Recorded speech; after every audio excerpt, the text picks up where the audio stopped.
So I'm fairly fit. I do triathlon training, I ride bikes, I run, I swim, I do a little lifting. So I consider myself fairly healthy and fit. But how would you kind of train me up with sports performance, not necessarily even just for triathlon, but what ideas could you bring to keep a 50-year-old guy that is a weekend warrior? How can you train me up for events going forward? Yeah, so that's a great kind of lead in as far as the sports performance side. We're looking at something specific, an event. And if I were to take an athlete who is competing even at a high level of triathlete, put them on a basketball court and have them sprint up and down, it's a completely different set of energy systems that we're requiring. The body's not used to jumping and pounding up and down. They're used to steady state performance, even at an elite level.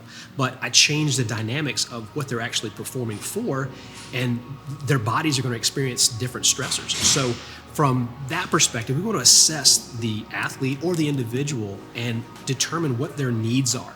And if we're talking about the sport specificity, conditioning is the highest level of sport-specific activity we can do because it's unique to that specific activity.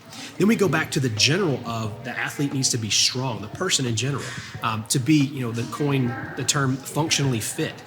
For me is, can you perform without overstress or overuse safely and effectively that activity? That's functional.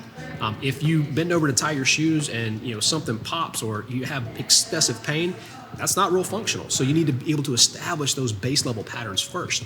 And that goes to the difference in general fitness versus the sport training model. We're training for some specific event, for a time and place in life. Whereas generally fit, I want to be healthy till I can't take another breath. I want to be able to function. So the weekend warriors that participate in these activities, what's the lifestyle? What are they doing like outside of that event? How are they preparing their bodies? Are they flexible?